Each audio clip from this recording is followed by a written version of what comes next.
연결된 거니까 이 얘기를 그래서 계량혁명의 그 두 개를 선택할 수 있는 문제가 아니다 그 얘기 했잖아요.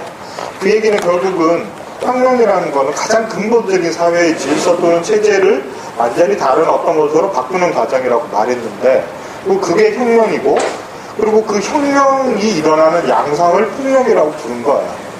그렇게 되니까 그 폭력은 대체로 물리적 폭력을 수반할 가능성이 상당히 높긴 하겠죠. 자기가 가진 것을 다 내줘야 되는데 그걸 순수히 내줄 사람이 없어요. 당연히 폭력적인 양상, 물리적 폭력을 수반할 가능성이 높긴 한데 그게 본질은 아니다. 그런 얘기를 했단 말이에요. 그렇다면 다시 돌아가서 폭력이라는 거는 뭐냐? 이게 이제 당시에 상당히 많이 철학적으로 논의가 됐던 거예요. 폭력이라는 게 바로 한 체제가 근본적으로 다른 어떤 체제로 바뀌는 과정, 그걸 얘기를 하는 거니까 기존의 체제의 관점에서 보면은 기존의 체제가 갖고 있던 거의 모든 것이 다 붕괴되는 거잖아요. 그렇죠? 여러분 이렇게 생각하시면 쉬울 거예요. 사회를 바꾸자. 세상이 일어나서 살기 위해서 사회를 바꾸자 이런 얘기들 상당히 많이 해요. 좌파도 하고 우파도 하고 그래요. 근데 그게 진짜 바꾸자는 얘기인지 어떻게 알아요? 알 수 있는 기준이 딱 한 가지 있죠. 뭐냐면 자기가 기존의 사회에서 가지고 있는 특권들을 다 진짜 할 수 있으면 그거 진짜 바꾸자는 사람이에요. 근데 그거 버릴 생각이 없으면 그건 바꾸자는 얘기가 아니잖아요. 나는 그대로인데 남들만 바뀌었으면 좋겠어 이런 거죠. 그렇죠? 세상이 이래서 라고 막 그냥 하는 사람들이 대부분 그런 거죠. 나는 정말 잘 사는데 제대로 살고 있는데 남들이 문제야. 사실 거의 그런 얘기예요. 그렇죠? 세상을 근본적으로 바꾸자 이렇게 말하는 사람들 중에 그럼 진짜 너 지금 갖고 있는 거 다 포기할 수 있어? 이렇게 물어서 그 정말 포기할 수 있어? 이게 진심으로 말할 수 있는 사람이 얼마나 될 것 같아요. 그런 거 한번 생각해 보시면은 좋을 거예요. 좀 재밌을 것 같아요. 여러분들이 이제 수없이 보게 되는 뭐 이렇게 혁명적인 또는 비판적인 지식인들이 하는 말이 어디까지가 진짜인가? 그 말이 안 되는 사람 알 수 없어요. 그 사람들이 말이 정말인지 아닌지 알 수 있는 기준은 딱 한 가지예요. 그 사람들이 정말 기존 사회에서 지식인으로서 가지고 있는 특권을 기꺼이 포기할 수 있느냐 없느냐 그거 보면 되죠. 그런 거 버리기 싫어하니까 자꾸 시간 강사 죽겠다고. 저도 뭐 시간 강사 갔잖아요 사실. 그런 거 하는데 제일 열받은 게 그런 거예요. 시간 강사 강의로 5만원밖에 5만원 안 된다. 시급 5만원 받는 사람 누가 있어요. 제가 맨날 하는 얘기지만 그건 너무 뻔뻔스럽지 않아요? 최저임금 지금 5천원을 못 넘겨갖고 그저께도 19살짜리 여자애가 자살했는데 그렇잖아요. 편의점 알바에서 시간도 5천원을 못 받아서 자살한 사람이 있는데 시간 강사라는 사람들이 그 나이 되도록 일도 안 하고 배부르게 공부만 하고 편히 살았으면 이제 그런 고생할 때 됐잖아. 근데 나이 40 넘어가지고 계속 시간당 5만원 안 준다고 징징대고 그렇잖아. 돈이 필요하면 일을 해야지 왜 그 징징대고 있어요? 이상한 사람들 아니에요? 저는 학교 다닐 때도 좀 그랬어요. 그런 사람들한테 학점 받고 막 이런다는 게 내가 낸 레포트나 답안지를 채점 받는다는 게 좀 자존심 상했어요. 저게 내가 보니까 별로 존경할 만할 것 같지도 않은 사람들이. 시간도 없다면서 얘기가 자꾸 딴 데로 네. 그러니까 폭력 얘기하다 이렇게 폭력이라는 게 이제 아주 본질적인 근본적인 변화, 정말로 모든 것을 바꾸는 거. 이게 사실은 폭력의 가장 기본적인 의미예요. 실제 의미인데 그러면 이제 현실에서 구체화될 때는 어떤 구체적인 모습을 가질 거 아니에요. 근데 이 당시에 막스주의자들이 혁명을 생각할 때 이 혁명적 폭력이 드러나는 방식으로 어떤 걸 꿈꿨을까, 생각했을까 이런 거 있을 거 아니에요. 그렇죠? 혁명을 다 지향을 했다면은 혁명이 구체적으로 어떤 모습으로 나타날 거라는 생각을 했을 거예요. 그럼 대체로 가지고 있던 생각은 역시 한계가 있는 게 첫 번째 프랑스 혁명의 모델을 자꾸 생각했다고 그랬죠. 막스는. 그렇기 때문에 1789년 혁명부터 48년 혁명 그 다음에 파리 고민을 거치면서 자기가 직접 눈으로 목격했던 혁명의 모습 외에 딴 거를 상상하기가 사실 되게 힘들어요. 그렇게 되니까 자꾸 시가전의 모습, 무장공개의 모습이 혁명의 모습인 것처럼 막스는 생각했고 그 이후의 사람들도 거기서 사실 시간적으로 얼마 안 떨어져 있었잖아요. 그쵸? 파리 고민으로부터 기껏해 20, 30년 지났을 때니까 시가전 외에 다른 모습을 상상하기 되게 힘들었어요. 그게 상당히 유력한 혁명의 모습이었다고요. 그러다가 새로 등장한 게 아까 말씀드렸듯이 의회에서 의석을 장악하는 것, 의회를 장악하는 것. 이거를 혁명까지는 아니지만 세상을 바꾸는 아주 유력한 어떤 구체적인 모습으로 생각했고, 또 하나가 있었는데 그게 뭐냐면 바로 총파업이라는 거예요. 그러니까 파업은 그 개별적이고 자립적으로 일어나는, 자생적으로 일어나는 파업은 수도 없이 있었죠. 역사적으로 계속해서 있었지만, 이런 파업들을 경험하고 이 파업이 가지고 있는 효과, 위력 같은 것들을 좀 자각하게 되면서 어떤 하나의 환상이 생기냐 하면은, 이게 개별 작업장이 아니라 전국이 또는 전 세계가 동시에 파업을 하면 어떻게 될까? 이런 걸 상상할 거 아니야. 파업 한 번만 해서도 사실은 그렇게 약한 처지에 있던, 열악한 처지에 있던 노동자 계급이 파업으로 상당히 많은 걸 얻어낼 수도 있었단 말이야. 그러면서 파업이 이거 정말 강력한 무기라는 거를 경험을 알게 된 거야. 사실 다른 무기가 없잖아요, 노동자 계급이. 파업 외에는 의지할 데가 없단 말이야. 그러면서 이 자기들이 갖고 있는 무기를 더 강력하게, 정말로 근본적으로 세상을 바꾸는 힘으로 작동하게 할 수는 없을까, 이런 걸 꿈꾸기 시작했겠죠. 그러면서 총파업이라는 꿈이 생겨난 거야. 일종의 낭만적 환상처럼 생겨난 거야. 그러니까 총파업은 말 그대로 일시의 작업을 중단하는 거야.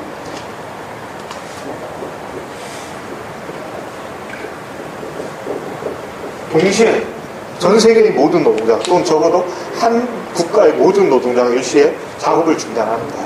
자, 그런데 이러면 어떤 일이 일어날 것 같아요? 한 공장에서는 작업을 중단하면 자본가들이 깜짝 놀라거나, 아니면 처음에는 깜짝 놀랐죠. 그러다가 그 다음에 어떻게 했어요? 역사적으로 보면 대체 인력을 투입하잖아요. 파업 파괴자라고 말하는 실업자들이나 아니면 산업이 발전하지 않은 인접 국가에서 노동력을 데려와서 대신 일을 시키는 거죠. 그래서 인터내셔널이라는 조직이 왜 이 당시 사람들한테 되게 절실하게 생각됐냐면은 이런 문제하고 상당히 연관이 있어요. 그러니까 자본주의 발전이 불균등하게 일어나잖아요. 영국, 프랑스, 독일 이런 위계를 갖고 있잖아요. 그렇게 되니까 주로 인접한 국가지만 산업이 발전하지 않은 나라에는 유유 노동력이 많잖아요. 그러니까 파업이 널리 일어나면 가까운 데서 배나 기차를 실어 오는 비용이 더 싸게 치이면 계산해보고 임금 인상하는 것보다 얘네들 데려오는 게 더 싸게 치면 데려왔겠죠. 그리고 이 사람들이 더 순종적일 테니까. 그래서 파업 파괴가 일어나니까 노동자들끼리 싸우는 거예요. 여러분 저기 캔노치 영화 이런 거 보시면은 그런 거예요. 파업 파괴자들 실제로 무력 충돌을 막 하잖아. 서로 총 쏘고 죽이고 막 이러잖아. 왜냐면 사활이 걸린 문제니까. 파업이 유일한 무기였는데 대체 인력이 투입이 돼도 이 사람이 굶어 죽는 거야, 노동자들은. 그렇게 되니까 어떤 불법적이고 폭력적인 수단을 쓰더라도 이 사람들이 일하지 못하게끔 또 막아야 되잖아요. 그렇죠? 이런 문제들이 있었거든요. 그렇게 되니까 만약에 각기 다른 나라의 노동자들이 뜻을 모아서 우리 일치단결을 할 수 있다면은 한 나라에서 유일 노동력을 파업을 파괴해서 파괴하는 문제 이런 거 막을 수 있다고 생각한 거야. 실제로 그런 사례도 있었고. 그래서 인터내셔널이 아주 중요하게 생각됐던 거거든요. 이 정도로 파업이라는 게 아주 중요한 거예요. 노동자 계급의 운동에 있어서. 그러니까 총파업이 일어나면 그럼 어떻게 되겠어요? 총파업이 일어나면. 단순하게 생산이 중단되는 걸로 거치겠어요? 근데 생산이라는 거는 우리가 당장 쓰지 않아도 되는 생산물도 있지만 생활 필수품들도 있잖아요. 거기다 요즘 말로 기반 산업이라는 것들도 다 중단되잖아요. 대표님 전력, 이 당시에 전력이 일반화되지는 않았지만 전력, 제일 중요한 게 뭐예요? 이 당시에 철도, 그 다음에 전신, 이거 그 다음에 수송, 이거 다 중단되면 어떻게 되겠어요? 그 다음에 공무원들도 다 파업하고. 그럼 단순하게 생산에 경제에 타격을 주거나 좀 불편한 정도가 아니라 체제 자체가 전복되겠죠. 체제가 유지될 수가 없는 거예요. 총파업이 조금만 지속되면. 그렇게 되니까 총파업이라는 거를 단순하게 확대된 파업으로 생각한 게 아니라 한 작업장의 파업이 확대된 형태가 총파업이 아니라 질적으로 다른 어떤가라고 생각하게 됐어요. 그래서 총파업에는 큰 규모의 파업이라는 뜻보다 체제의 전복, 혁명과 거의 동일한 의미 또는 혁명을 촉발하는 어떤 계기로서 총파업을 생각하게 된 거예요. 그래서 혁명이 구체화되는 방식으로서 총파업을 생각하게 된 거예요. 그게 이제 총파업 문제의 출발이에요. 단순하게 파업을 좀 확장시키자 이런 의미가 아니었다는 거예요. 근데 이런 생각을 처음 한 사람들은 막스주의자들이 아니에요. 막스주의자들이 아니라 아나코생디칼리스트라는 사람들이에요. 그러니까 생디칼리스트는 프랑스어로 조합주의자란 말인데 지금의 의미에서의 조합주의 이런 게 아니라 아나코란 말이 앞에 붙어 있잖아요. 그래서 아나코란 말을 붙이기도 하고 그냥 생디칼리즘으로 간단하게 부르기도 하는데 아나키즘의 영향을 받은 노동조합주의라고 할 수 있어요. 그러니까 아나키즘이 제2인터내셔널 당시에는 거의 소멸했다고 그랬죠. 그래서 주로 남아있는 게 이베리아 반도 쪽, 스페인, 포르투갈, 그 다음에 이탈리아, 스위스 아주 일부 지역 뭐 이 정도. 그러니까 산업이 아직 발전이 못했고 농업이 지배적인 지역에는 아나키즘이 아직 많이 남아있었지만 나머지 지역에서는 거의 사라지고 프랑스의 경우에 아나키즘의 영향이 좀 강했어요. 왜냐하면 유럽의 주요 국가들 중에 그 소규모 자영농의 비중이 제일 큰 나라 중에 하나가 프랑스예요. 프랑스에는 산업도 발전했지만 대규모 산업의 형태보다 소생산자들이나 소규모 자영농들이 상당히 많은 비중을 차지하고 있던 나라였기 때문에 아나키즘의 영향이 19세기 말 20세기 초에까지 가서도 상당히 강력했던 나라예요. 근데 역시 여기서도 산업 발전이 대세였기 때문에 이것 자체를 거부하지는 못하고 아나키즘과 산업 발전에 대한 전망이 결합된 거죠. 그래서 아나키즘은 노동자가 주체가 아니라고 그랬잖아요. 근데 여기는 산업 노동자가 주체고 노동조합도 인정하는 거야. 근데 이 노동조합이 정치적, 단순하게 노동자들이 이익만 관찰하는 게 아니라 정치적 기구의 자리를 대체해야 된다고 생각한 거야. 그래서 노동조합들이 다 연합해서 전 나라 국가를 폐지하고 노동조합들의 연합으로 국가를 대체하려는 비전을 갖고 있었던 사람들이에요.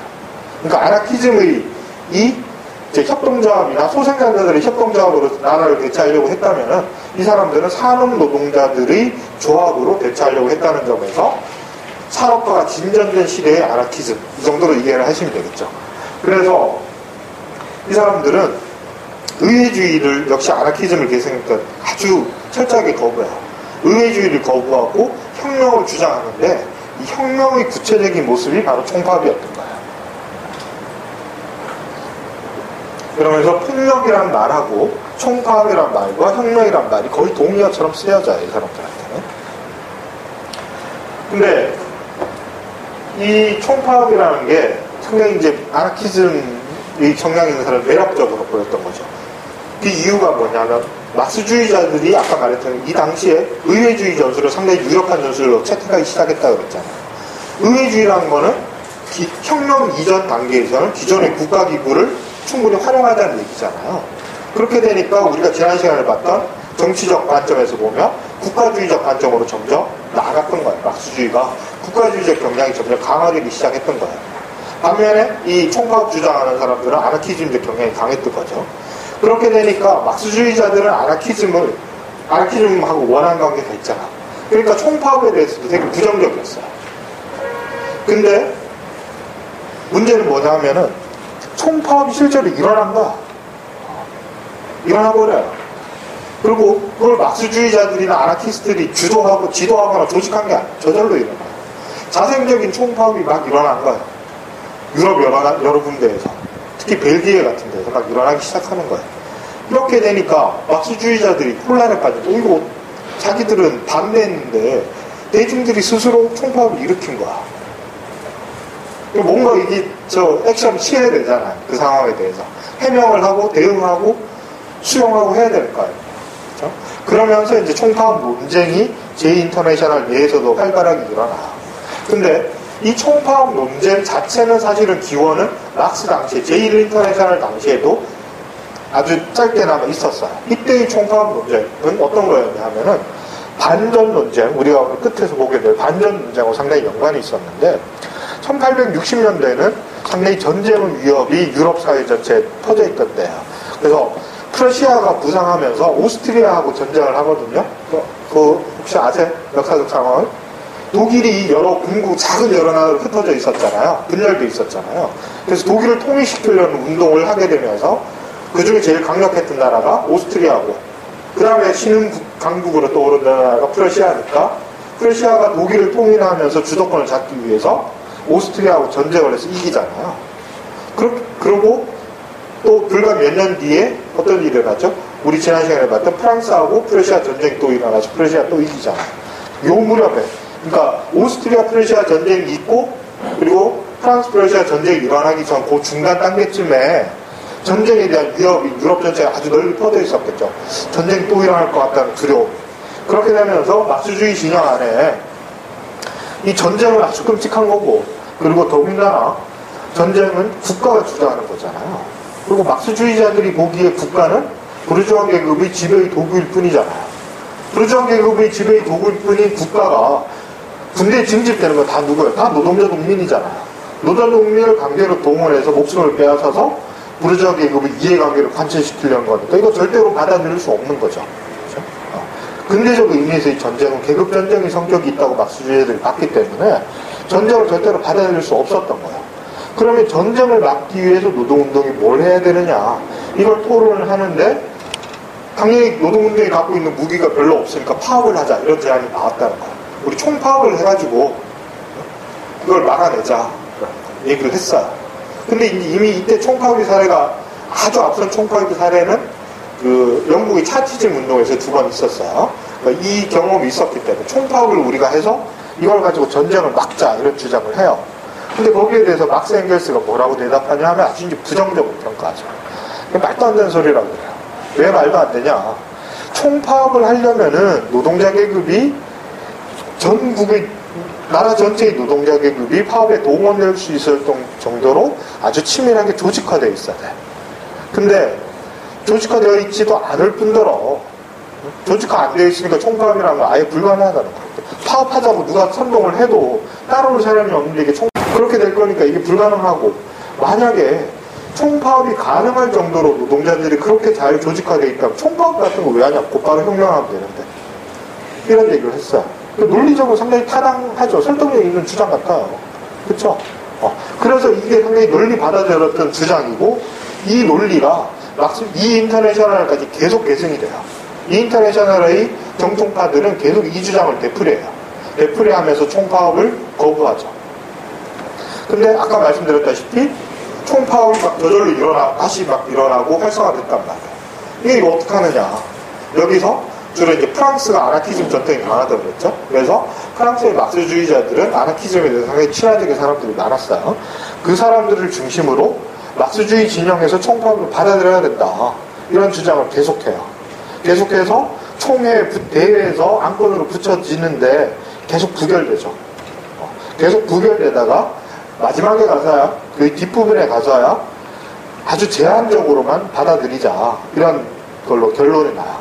어떻게 제한적으로 받아들이냐 하면은 노동자 계급이 지난 한 세기 동안 아주 피 흘려서 이룩한 성과인 노동조합의 권리라든지 아니면 보통선거권이라든지 이런 핵심적 권리들을 부르주아 계급이, 지배계급이 다시 박탈하려고 하는 그런 절박한 상황이 되면은 그거를 지켜내기 위한 방어적 총파업은 해도 된다, 이런 식으로 얘기를 해요. 그거를, 그러니까 정치적 권리들이 훼손되는 거를 막기 위해서 방어적으로 하는 거니까 정치적이라는 말을 붙이고, 그 뒤에 대중파업이라는 말을 붙여서 정치적 대중파업은 가능한데 이거는 방어적 성격을 갖고 있는 거예요. 자기들이 공세적으로 노동자 계급이 먼저 이거를 하지는 않고 해서는 안 되고, 자본가 계급이 자기들의 정치적, 중요한 정치적 권리를 박탈하려고 할 경우에 방어적으로 이걸 할 수 있다, 이런 말을 해요. 이게 이제 공식적으로 인터넷에서 받아들여진 거는 이것밖에 없어요. 막스주의자 받아들인 게 이거밖에 없어요. 근데 지금 대중파업이라는 용어를 썼잖아요. 그렇죠? 총파업은 아까 제너럴 스트라이크, 영어로 하면 대중파업은 레스 스트라이크인데, 왜 이런 말을 썼냐 하면은 그 네덜란드 사회주의자, 율 사회주의자 롤라 프루스트라는 사람이 있는데, 이 사람이 이제 대중파업이라는 주장을 해요. 왜 그러냐면 아까 말했듯이 총파업이 원래 아나키즘의 주장이기 때문에 막스주의자의 거부감이 있잖아요. 근데 실제로 일어나고 이 유효성도 상당히 많은 사람들이 받아들인 마당에 아예 무시할 수는 없는데 총파업이라는 말을 그대로 쓰자니까 아나키즘을 그대로 수용하는 것 같은 느낌을 주는 거야. 이게 싫으니까 내용은 똑같은데 말만 바꾼 거야. 대중파업이란 말로 바꾸고, 실제로 사용된 용례를 봐도, 그 당시 문헌들을 봐도 두 개가 구별 없이 사용돼요. 제일 대표적인 게 이제 조금 이따 보게 될 로자 룩셈부르크의 대중파업론이라는 책인데, 제목은 대중파업론인데 본문에 보면 대중파업과 총파업이 구별 없이 막 섞여서 쓰여져 있어요. 그래서 사실은 총파업과 같은 의미라고 이해하시면 전혀 오해가 없어요. 그래서 이제 정치적 대중파업, 방어적인 목적에서의 정치적 대중파업 정도만 인정을 했는데, 벨기에 같은 곳에서 이제 계속 일어났다 그랬죠. 그러다가 결정적으로 어떤 사건이 터져버리냐 하면은 1905년에 어떤 일이 일어나죠? 러시아 혁명이 일어나잖아요. 1차 러시아 혁명이 일어나잖아요. 그러니까 유럽 사람들이 전혀 이 정도 규모의 혁명을 하지도 못했고 꿈도 못 꾸져 있던 시점에 훨씬 낙후되어 있다고 생각했던 러시아에서 혁명이 먼저 일어난 거예요. 그 엄청난 대규모로 일어났던 거예요. 그래서 유럽에 큰 충격을 주죠. 특히 유럽의 막스주의자들한테 엄청나게 큰 충격을 주면서 이거 총파업이라는 걸 받아들여야 되는 거 아닌가 라는 생각을 상당히 많은 사람들이 하게 돼요. 특히 이제 로자 룩셈부르크 같은 사람들은 이 러시아 혁명에 직접 5년 혁명에 직접 참여를 하거든요. 폴란드 사람이잖아요. 그 당시 폴란드가 러시아의 속국이잖아요. 그래서 러시아 혁명에 실제로 참여를 하고 그 경험을 바탕으로 대중파업론이라는 책을 쓰게 돼요. 그래서 대중파업론에서 막스주의적 관점에서의 총파업관 같은 거를 결집시키는데, 여기서 아주 재밌는 얘기들이 이제 많이 나오게 되고, 아까 말씀드렸다시피 대중의 자발성의 이론가로서의 로자 룩셈부르크, 이런 이미지가 심어지게 되는, 그리고 그런 측면이 사실 타당성이 있는 게 바로 이 텍스트에서 나오는 내용들 때문이에요. 그래서 이 텍스트에서 다루는 내용들을 중심으로 총파업에 대해서 막스주의자들, 특히 혁명적 사회민주주의자들이 총파업에 대해서 어떤 의미를 부여했냐, 이걸 좀 정리를 하려고 그래요.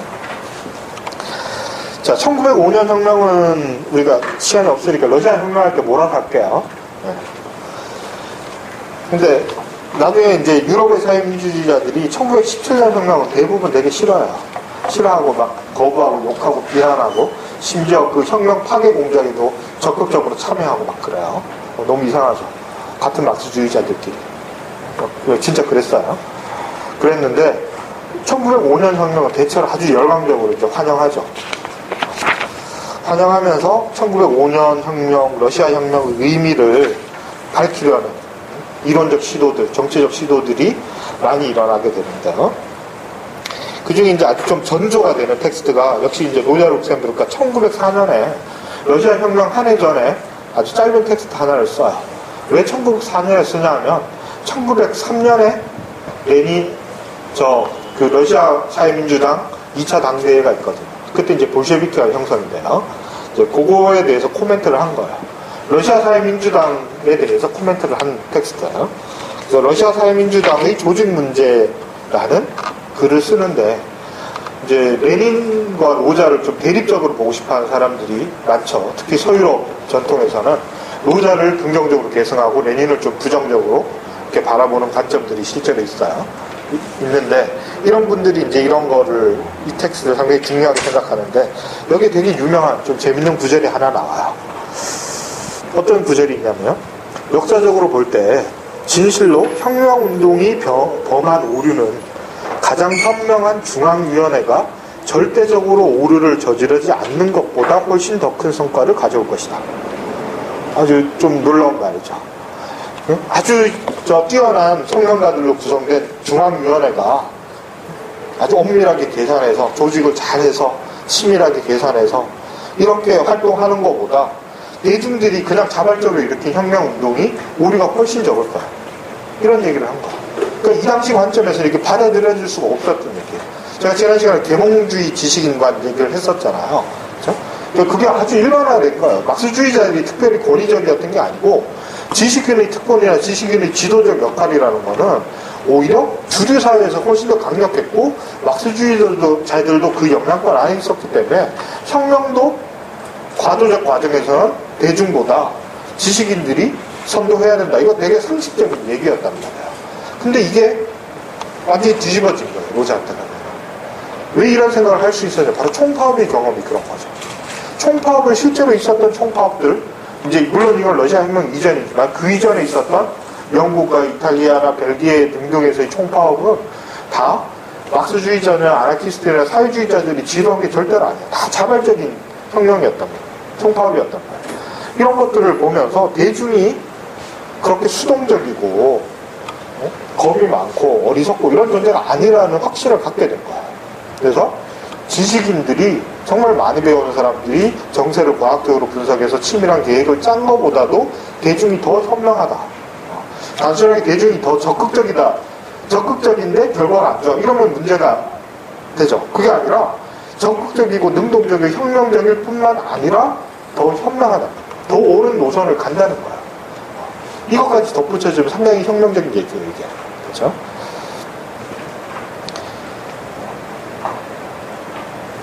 이거는 특히 이제 레닌 노선, 전위당 노선 이런 거에 대한 전면적인 거부잖아요. 그래서 이런 얘기를 하면서 대중파업으로 넘어가게 되는 거죠. 이런 생각을 하고 있던 차에 1905년의 경험을 하게 되니까 이런 생각이 더 확고해졌겠죠. 그렇죠? 반면에 그 삼인주의의 주류 입장은 어떤 생각을 가지고 있었냐.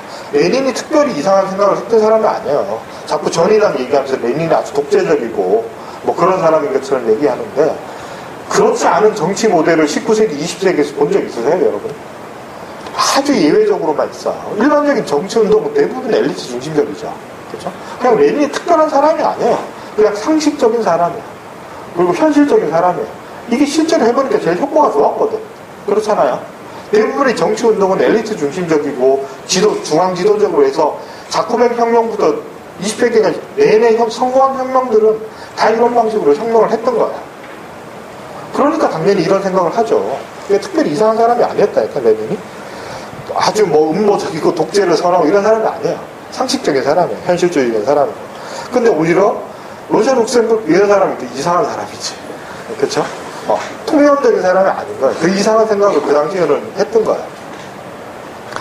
자, 근데 레닌이 그런 생각을 한 건 사실은 카우츠키를 거의 그대로 받아들인 거예요. 카우츠키가 어떻게 생각했냐 하면은 대중은 스스로 혁명적으로 될 만큼 의식 수준에 이르지 못했기 때문에 지식인 계급이 대중 바깥에서 대중에게 계급의식은 프롤레타리아 계급의식이에요. 프롤레타리아 계급의식이 당연히 프롤레타리아가 가지고 있어야 되는데 못 가지고 있다는 거예요. 자기의식인데 자기가 못 갖고 있어요. 그러니까 소외죠. 소외된 존재인 노동자 계급에게 오히려 지식인 계급이 프롤레타리아 계급의 계급의식을 주입시켜줘야 된다고 생각을 했던 거예요. 그래서 상식적인 생각을 했던 거예요, 이 당시로는. 이걸 그냥 받아들인 게 전위당 이론이에요. 그거를 이제 뒤집었으니까 어떻게 됐겠죠? 이 인터내셔널 지도부나 특히 독일 3인당 지도부 주류에서는 난리가 났겠죠. 그러니까 로제 룩셈부르크가 이제 소수파가 된 거야. 이상한 소리 하는 좀 미친 여자같이 된 거야. 실제로 그런 취급을 받았어요. 엄청난 비난을 받죠. 그러다가 이제 1905년 혁명이 일어나고 나서 5년 혁명의 경우 대중파업론을 써서 이렇게 상당히 좀 영향력을 미치게 되는데 거기서 아주 중요한 얘기들을 많이 해요. 근데 그렇지만 1905년 혁명이 있었음에도 불구하고 서유럽 막스주의자들의 혁명에 대한 생각이나 조직에 대한 생각은 사실은 거의 안 변해요. 거의 안 변하게 되면서 아까 말했던 혁명적 사회민주주의와 사회민주주의자의 구분이 그렇게 해서 고착화되는 거예요. 자, 이 사람들이 로제 룩셈부르크 대중파업에서 어떤 얘기를 했나 한번 봅시다. 첫 번째 나오는 얘기가 아까 변증법적 통일이라는 걸 얘기를 했잖아요. 그쵸? 혁명 과정에서 두 가지 측면이 동시에 나타나는데 이거를 분리된 걸로 생각을 하면은 곤란하다는 게 아주 중요한 이 사람 접근 방법이에요. 그래서 몇 가지 개념상을 제시를 해요. 그래서 이게 통념적으로 또는 그 당시 막스주의 주류가 이 두 가지를 계속해서 분리해서 생각했던 거를 비판하면서 이 둘이 실제로 혁명적 정세 속에서는 절대로 분리되어 있지 않더라라는 거를 주장을 해요. 첫 번째 개념상이 뭐냐면 일상투쟁 대 정치투쟁 구도예요. 그러니까 일상투쟁은 뭐야? 아주 사소한 문제들, 임금 문제라든지 생활 여건의 문제라든지 복지 문제라든지 이런 것들이죠. 말 그대로 이제 작은 문제들이지 큰 정치적 의사결정이나 정권 획득의 문제 또는 체제 전복의 문제 이런 거 아니죠. 이 두 가지가 개념적으로는 구분되죠. 그렇죠? 지금도 여러분들 일상투쟁과 정치투쟁 그러면 이해가 되잖아요. 그렇죠? 이게 지금도 받아들일 통념이에요.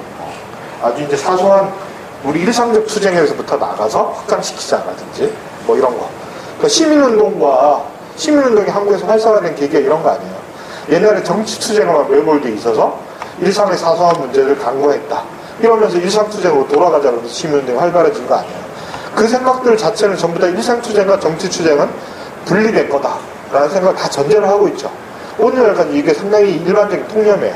근데 로자 룩셈부르크는 이거는 개념적으로는 구분되어 있지만 혁명적 단계에 가면은 이 두 개가 절대로 구분 안 된다는 거예요.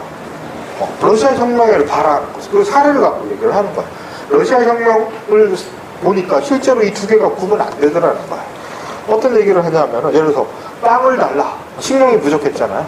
그 빵을 달라라는 주장이 곧바로 짜르 전복이라는 주장하고 곧바로 연결되더라는 거예요. 빵을 달라는 아주 초보적인 일상투쟁의 구호인데 이것과 짜르 체제를 전복하자는 얘기가 엄격하게 구분돼서 아주 엄청난 오랜 시간에 걸친 의식의 고양을 거쳐야지 여기에 도달하는 게 아니더라는 거예요.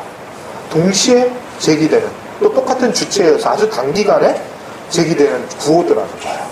이거 혁명적 상황에 가면은 일상투쟁과 정치투쟁의 대립이라는 구도는 성립하지 않는다. 이런 얘기를 한 거죠. 그 다음에 또 하나가 비슷한 건데 경제투쟁과 정치투쟁의 분리해요. 아까 경제투쟁 얘기도 했었죠. 임금 인상이라든지. 그러니까 말 그대로 노동자로서의 경제적 지위를 가지면서 거기에 연관된 문제들인 거죠. 그러니까 여기에만 매몰되는 거. 그러니까 보통 노동조합이 하는 건 경제투쟁이잖아요. 그러니까 지금도 왜 우리나라에서 노동조합 금지하거나 처벌할 때 노동조합이 정치 문제에 관여하면 난리 나잖아요. 특히 보수 언론 같은 데서 노동조합이 뭐 정치적 문제에 개입했다고 이거 월권이라 그러고 정치투쟁을 빙자해서 노동조합 분당한다 그러고 뭐 순수하지 못하다고 별 지랄을 하잖아요. 이게 다 이거 분리돼 있다는 생각 아니에요. 그렇죠? 근데 이거를 거부하는 거죠. 정치투쟁과 경제투쟁이 실제로 분리되지 않더라. 오히려 정치적 대중파업의 경험을 통해서 경제투쟁에 대한 요구들도 강화가 되더라. 이런 얘기를 하는 거예요. 시간이 이거 너무 부족한데.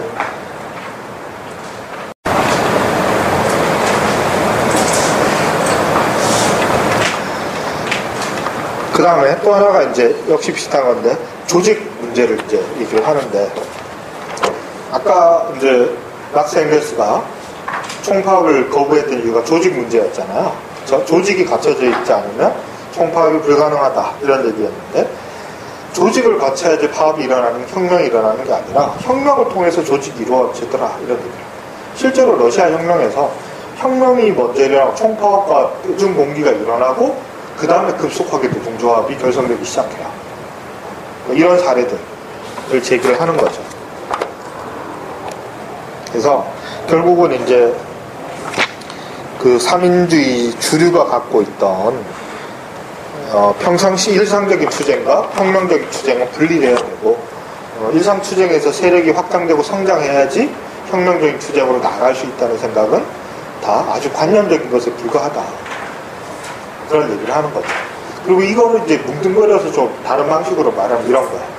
노동자 계급의 정치적 의식이나 정치적 상태가 미성숙해 있으면 혁명을 할 수 없다. 라는 생각 있죠. 지금도 그냥 상식적인 생각이잖아. 우리가 아주 근본적인 정치적 변화를 가져오기 위해서는 노동자 계급이 정말로 단순하게 자기의 이해관계뿐만 아니라 자기의 개인적 이해관계 또는 노동자로서의 이해관계뿐만 아니라 사회 전체의 정치적 사회적 구조에 대한 문제를 제기를 해야 된다. 그러려면 의식이 고양되고 확장돼야 된다. 이런 생각을 한단 말이에요. 근데 그런 구분은 평상시에서만 가능하지. 그러니까 혁명적이지 않은 정세에서만 구분이 되는 것이지 혁명적 정세에 들어가게 되면 이런 구분은 없다는 거예요. 그러니까 이런 단계적인 의식의 고양이라는 거는 일어나지 않는다는 거예요. 단계적으로 의식이 고양이 되는 게 아니라 혁명적 정서 속에서는 의식의 고양이 폭발적으로 일어나는 거예요. 그래서 미성숙한 사람들은 혁명을 일으킬 수 없는 게 아니라 혁명을 통해서 대중의 의식이 고양되는 거예요. 이 순서가 바뀌어 있다는 거예요. 그래서 보통 때는 뭐 아까 지식인의 지도라는 게 기본적으로 그런 발상을 근거로 한 거잖아요. 그렇죠? 대중의 의식이 아직 충분히 성숙하지 못했기 때문에 충분히 성숙한 소수의 지식인들이 대중을 지도해야지 혁명까지 이룰 수 있다. 이런 생각인데 아까 말했듯이 대중의 혁명운동이 지식인들이나 직업적 혁명가들 지도보다 더 현명하다고 얘기하는 이유는, 더 큰 성과를 거둘 수 있다고 하는 이유는, 미성숙해 있다고 무시받던 대중들이 혁명적 정세 속에 들어가면 지식이나 혁명가만큼이나 의식이 순식간에 고양이 된다는 거예요. 그게 가능하다는 거예요. 그렇게 되면 지도라는 건 별로 의미가 없죠. 그렇게 되니까 그 조직에 의한 고양이라는 거는 의미가 없다. 이런 얘기를 하게 되는 거예요. 자, 그런데 그러면 이제 여기서 조금 오해가 발생할 수 있는 게, 그러면 이거 아나키즘 아니냐, 이렇게 생각할 수 있죠. 근데 로자 룩셈부르는 아나키즘을 이제 철저하게 배격을 하죠. 그러니까 아나키즘을 의지주의가 또는 주의주의로 우리나라에서 하는, 의지주의는 주의주의라고 하는 거죠. 몰런타리즘. 의지만 갖고 있으면 혁명이 가능하다. 아니라는 거예요. 그러니까 왜 아나키즘을 반대하냐? 아나키즘은 의지주의에 빠져 있다는 거예요. 주체적 의지만 가지면 혁명이 가능하다고 생각하는데, 그게 아니라는 게 바로 아까 객관적 조건과 주체적 조건의 변적법적 통일이라는 게 바로 이거예요. 그러니까 자본주의 붕괴라는 객관적 조건이 주어지지 않으면 이런 혁명적 정세는 도래하지 않는 거예요. 그리고 이 근데 객관적 조건이 저절로 나타나는 게 아니라, 혁명적 정세는 또 의식이 고양된 노동자 계급의 혁명적 주체적 그 활동에 의해서만 고양되는 거예요. 두 개가 상호작용하는 거죠. 근데 의지주의는 주관적 요소만 강조했다. 반면에 제2인터내셔널 주류의 대기주의는 객관적 조건만 강조했다라는 거죠. 그걸 변제법으로 통일시키는 게 막스의 원래 생각이다. 이게 이제 로자 룩셈부르크의 주장이에요. 근데 이제 이런 얘기를 비슷하게 했던 사람이 하나가 있죠. 바로 이제 조르제 소렐이라는 사람이야. 소렐이 아나코생디칼리즘 이론의 완성자라고 할 수 있는 사람이야.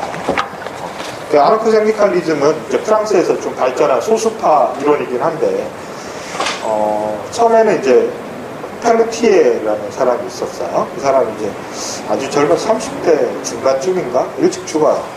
아주 20대 때부터 영향력이 있는 저술들을 썼고, 이 사람의 저술이 아나코생디칼리즘 이론적 토대 출발점이 됐어요.